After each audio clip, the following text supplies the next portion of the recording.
மக்களே, காலையிலேருந்து பிரியாணின்னு சொல்லி ஆர்டர்லாம் போடலாம்னு ட்ரை பண்ணோம். ஆனால் ஒன்றும் முடியல.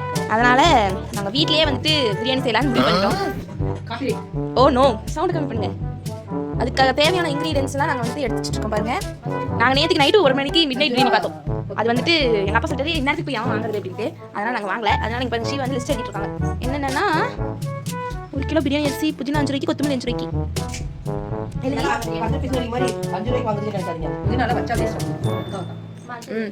அதனால தான் எங்கள் அம்மா சொன்னாங்க ஒரு ஆள் வாங்கி சாப்பிட்டு என்ன பண்ணுறது அப்படின்னு சொல்லிட்டு வீட்டில் பிரியாணி செஞ்சா எல்லாருமே சாப்பிடலாமே. ஒரு நேரம் சாப்பிடுங்க, இதெல்லாம் நம்ம 3 நேரம் சாப்பிட்டுக்கலாம். அதுக்காக தான் பண்ணிட்டு இருக்கோம். அதுக்கப்புறம் பச்சை மிளகா 5 ரூபாய்க்கு, தயிர் 2 பாக்கெட். பச்சை மிளகா 5 ரூபாய்க்கு, தயிர் 2. நீங்களே எப்படி யோசிச்சிருக்கீங்க? ஃபர்ஸ்ட் எல்லாத்தையும் பிளான் பண்ணி எடுத்துட்டு இல்லை வேண்டாப்பா செட் ஆகாது அப்படின்னு சொல்லிட்டு விட்ற ஃபேமிலியா? சரி பிளான் பண்ணது பண்ணிட்டோம் அப்படின்னு சொல்லிட்டு வாங்க ஃபேமிலியா? சேச்சா டேரக்டாவே குத்துறங்கயா? இல்லை அப்படிங்க. நாங்கள் வந்துட்டு தயிர் போடு. நாங்கள் செட் ஆகலைன்னா பிளான் பண்ணுவோம். செட் ஆகலைன்னா நாங்கள் வந்துட்டு கேன்சல் பண்ணிடுவோம். நான் வேற 3-4 நாள் கேட்டேன். நாங்கள் ஃபர்ஸ்ட் முடியிற விஷயத்துக்கு எதுக்கு 1000 ரூபாய் செலவு பண்ணுவோம்? The man power. ஓகே பண்ணுங்களே, நீங்களும் இந்த மாதிரியான த மைண்ட் பவர். எங்க அம்மா எவ்வளவு சொல்றாங்க. இப்போ நாங்க போயிட்டு வந்துட்டு உங்ககிட்ட காட்டுறோம் எவ்வளவு நீங்க பாருங்க. அவ்வளவுதான் வருங்க. என் கணிப்பு தப்பாரு. 200 ரூபாய் தான் வரும். பாருங்க என்ன நடக்குதுன்னு பாருங்க. அவங்க பில் எழுதி கொடுத்து வாங்கி வருவாங்க. இல்லைன்னா கடைக்கு போய் பாருங்க. அண்ணாச்சி கடைக்கு போய் பாருங்க. சொல்லுமா பாருங்க இந்த மாதிரி மம்மி அவங்க வீட்டில் கமெண்ட் பண்ணுங்க. Bye bye bye bye. Push பண்ணி வை. அண்ணாச்சி கடைக்கு போய் வந்து பிரியாணி செய்து கொடுக்கலாம். ஓகே வந்தாங்களே, நாங்கள் வந்துட்டு ஒரு லிஸ்ட் எடுக்கிறதுல வாங்க போகிறோம். ஸோ நாங்கள் போகலாம்.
என் பிள்ளைங்களோட நீண்ட நாள் இல்ல ஒரு 2-3 நாளா தான் நான் எல்லாம் அடிக்கடி நான் செஞ்சு கொடுத்துருவேன்.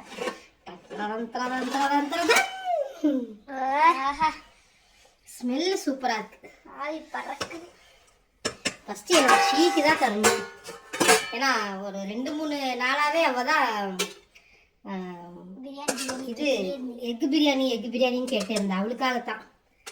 She this is for you.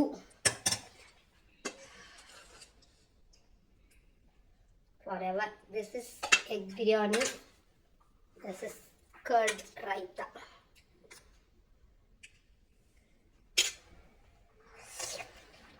எல்லாரும் சாப்பிடுங்க பங்களே. She. Thank you.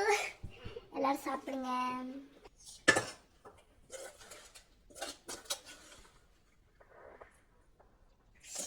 சான்ஸ் இல்லமா. Super ultimate. And this is for my Meru. மெருக்கு கிடைச்சிருச்சு.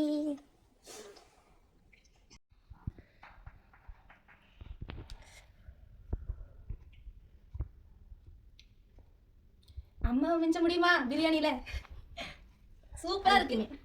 மகிழ் வித்து மகிழ். என் பிள்ளைங்களோட எனக்கு ஒரு என்ன இருக்கு. ஆனால் நாங்கள் ரொம்ப நாள் கேட்டிருந்தோம் எங்கள் மம்மி கிட்ட. ரொம்ப நாளெல்லாம் இல்லை, ஒரு 2-3 நாள். நம்ம வியூவர்ஸுக்கு தெரியும் நம்ம அடிக்கடி பிரியாணி தான் பண்ணுவோம். இப்போ ஒரு 1 or 3 days இருக்கும். கேட்டேன். எங்கள் அப்பா சாப்பிட்டேன் முட்டை பிரியாணி. அப்பையிலேருந்து கேட்க ஆரம்பிச்சிட்டா முட்டை பிரியாணி. எங்கள் அப்பா கேட்டேன் நேற்று நைட் மறந்துட்டு வந்துட்டாரு. சரி இவங்க சாப்பிட்டாங்க, நம்ம சாப்பிட்டு எப்படி இருக்குன்னு ட்ரை பண்ணுவோம். உண்மையாகவே சொல்ல போகணும்னா இது 2த்துக்கும் பிரியாணி சாப்பிட்றதில்ல. க்ளோஸ் போய் கொஞ்சமாக சுட சுட பிரியாணி எடுத்து இந்த கிரேவியில் கொஞ்சம் எடுத்து வச்சு இந்த ரைத்தாவில் கொஞ்சம் எடுத்து வச்சு அப்படி ஆவி பறக்க பறக்க இந்த வேலை கருவேப்பிலையெல்லாம் எடுத்துட்டு அப்படி செட்டாக சேர்த்தி